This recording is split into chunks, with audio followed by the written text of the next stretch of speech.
Sərdar bəy, Dünya Bankı və bir neçə beynəlxalq təşkilat dünyada uşaq ölümləri ilə bağlı statistika yayınlayıblar. Burada Azərbaycanın da bir yeri var. İstəyərdim bu haqda sizin fikirlərinizi alaq. Ümumiyyətlə Azərbaycanda bilirsiniz də təkcə uşaq ölümündən söhbət gəlmir. İnkişafdan qalmış uşaqların sayı hər il 10 min nəfər artır. Azərbaycanda abortların sayı qeyri-adi dərəcədə artır. Abortlar 3-cü Dünya müharibəsi adlanır. Hər il dünyada 100 milyondan artıq abort olunur. Baxmayaq ki, Avropada döl haqqında, deməli, Rüşeym haqqında qanun var. Yəni, ana bətnə uşaq düşdüsə artıq onu abort eləmək olmaz. Çünki hüquq oradan başlayır. Yəni, sən Rüşeym halında bir uşağı həkimin göstərişi olmadan, o da hansı göstəriş? Ananın həyatı təhlükədədir. O uşağı əgər məhv eləyərsən, sən artıq bir insan öldürmək kimi məsuliyyət daşıyırsan. Amma bizim kimi ölkələrdə əksinə o günün naziri ki, mətbəxdə operasiya edib bir həkim. Yəni bu səviyyədə bu həddən artıq böyük bir abort məsələ təcrübəsi var Azərbaycanda. Həm dinimizin nöqteyi nəzərdən günahdır, həm də bir cinayətdir. Çünki bəzən hətta gecikmiş dövrlərdə bir abort olunur. Yəni tibbi nöqteyi nəzərdən 3 aydan sonra abort olmaz. 3 aya qədər belə tutaq ki, qanuni şəkildə abort edilmez. Amma bəzi adamlar 4, 5, 6-cı ayda da abort edirlər. Bu da başqa bir problemdir. Yəni uşaqların dünyaya gəlməsinin qarşısında.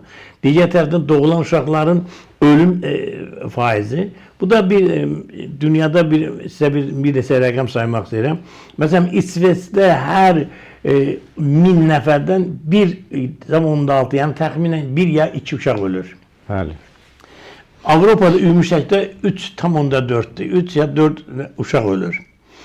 Amma baxın, Ermənistanda bizdən qonşudur, 10,8-dir, 1000 nəfərə uşaq ölümü.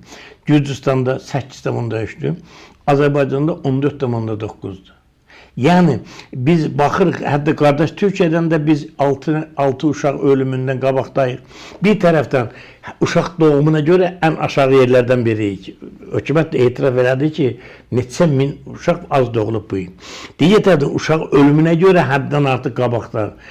Üçüncü tərəfdən deməli, inkişafdan qalmış uşaqların sayına görə də biz demək olar ki, qonşu dövlətlərin hamısına çox-çox qabaqdayıq. Yəni, uşaq lazım olan boya çatmır, lazım olan köylüyə çatmır, lazım olan intellektual səviyyə çatmır, ailələrdəki sosial-iqtisadi problemlərlə bağlı.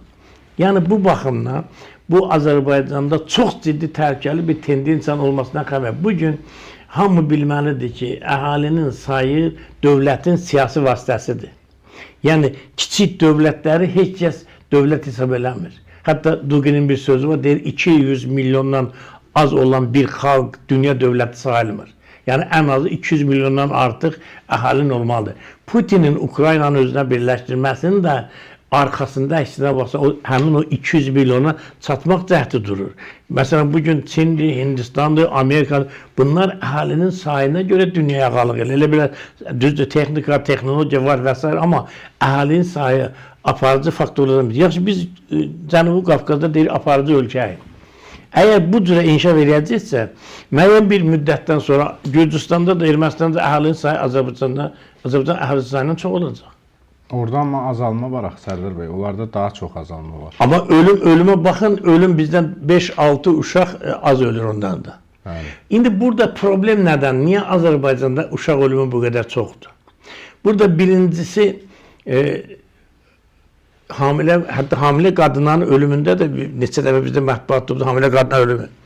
Bu problem ciddi şəkildə dövlət tərəfindən bir nəzarət altına alınmır. Yeni doğulmuş uşaqlara xidmət məsələsidir, yeni doğulmuş uşaqların patronajıdır, yəni mütəmadi pediatrın gedib baxmasıdır, müşahidə altına ailələrdə uşaqları erkən yaşlarda qidalanmasında problemlər olmaz.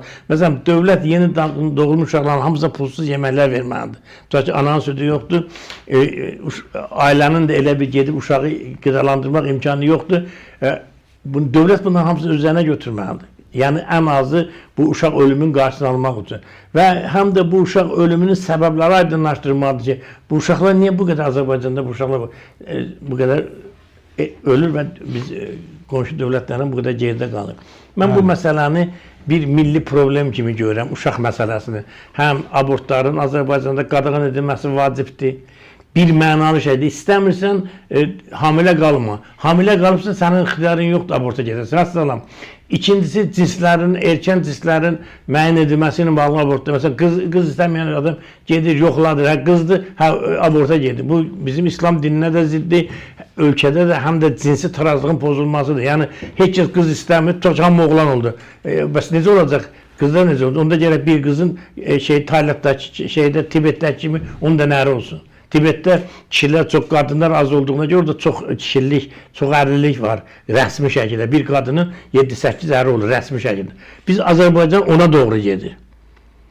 Ona görə də dövlət həm də bu endodemoqrafik proseslərə mütləq tənzimləməlidir, imkan verməməlidir. İnsanlar cəmiyyətdə ağla gəlməyən bir vəziyyət yaratsınlar özlərinin bu dünya şöhrətinə. Mənim oğlum var, onun qızı var, niyə mənim oğlum olmasa qızı neynirəm? Beləncə olmaz. Buna hamısını dövlət ciddi şəkildə nəzarət etməlidir.